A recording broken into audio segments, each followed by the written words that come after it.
We are officially in presidential election season, and Democrats are already listening to the leading voice of Hillary Clinton.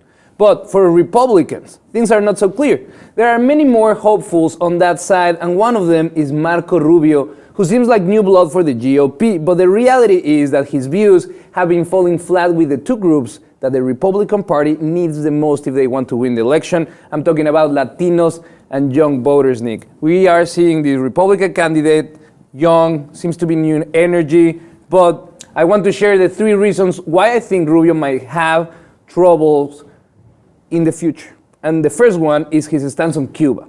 Then his stance on several hot topics, social issues, and last but not least, immigration reform, Nick. Let's start with Cuba. He is Cuban American.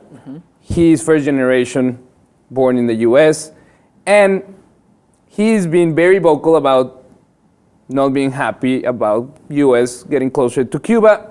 And now that Obama is taking Cuba off the terrorist list, he had this to say, and I quote, referring to Cuba, "This is the country that is the third most active espionage force in America today, operating against us, and also has military officials who have been indicted in federal court for the murder of US citizens over international waters." As you can see, he is not liking it at all. He's not. And, okay, here's the thing. For me, this is how I feel about it. I think he shot himself in the foot with the Cuba thing. As a Latino, he can say, I think this is how he thinks. Okay, I got all the Latino votes unconditionally because my last name is Rubio.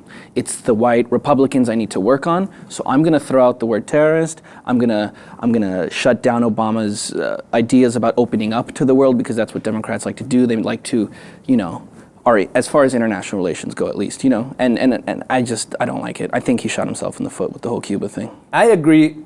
It's in the numbers. The polls show that not only Latinos, more than half Latinos agree with the president that we should be working together with Cuba. Republicans say that we should be working to some extent. There's a degree of agreement in that topic, but the general consensus is that yes, we are doing the right thing by getting closer to Cuba.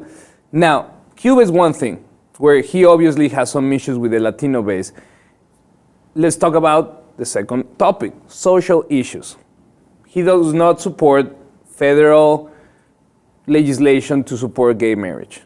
Even when more than half of the young Republicans say that they agree with gay marriage. So right there you see that the candidate that seems to speak to the younger Republicans because of his age, because he's a junior senator that is trying to bring new ideas to Congress, immediately takes an old school approach to a new school issue that it seems like as a country we're trying to advance and have a meaningful conversation about it.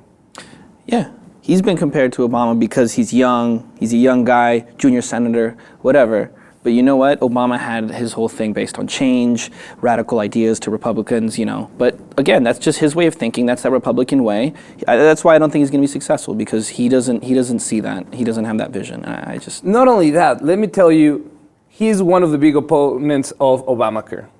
But let me tell you what? He did enroll his whole family using the hefty discount for lawmakers if they use Obamacare. There you go. So a little hypocritical right there, but let's talk numbers with the voters. Check this out. He opposes Obamacare. One of the groups that saw the most benefit from Obamacare were the Latinos. The uninsured rate in Latinos and Hispanics went down a lot with Obamacare. So right away, if you come out the bat saying, I'm going to take away this that is helping Latino families, Latinos are not going to jive with that.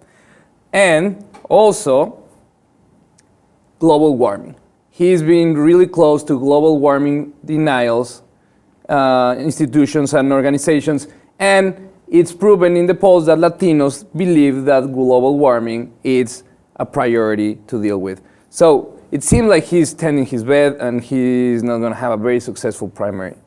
Because I don't think he has enough to appeal your core Republican, older, white demographic, and at the same time, and I need to wrap this up because we need to talk about the third topic, which is the biggest, which is immigration, is that he, like you said earlier, he thinks that the Latino vote is going to come with the last No matter name. what, yeah. Exactly, and I think that he's wrong. And we already saw that when he had a chance with the Latino population, and then we move to the third topic, immigration, is he was part of the group of 8 pushing comprehensive immigration reform. He failed, and then he got the backlash of the Republican Party, and immediately he distanced himself and started supporting piecemeal legislation that is not popular with the Latinos, but he saved his face with the Republican electorate. That's what I feel his whole thing is. Hey, look at me, I'm young, I'm hip, I'm Latino, but wait a minute. For you Republicans, I'm not that Latino. Hold on, I'm still pretty conservative. And it's just like he's jumping around, he's flailing, he's going from left to right just so he can satisfy everybody.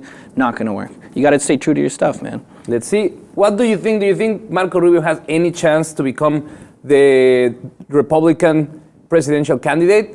And if he does, do you think he has a chance against the Democrat candidate? Let us know what you think in the comments. And if you haven't, please subscribe to the Lib TV too.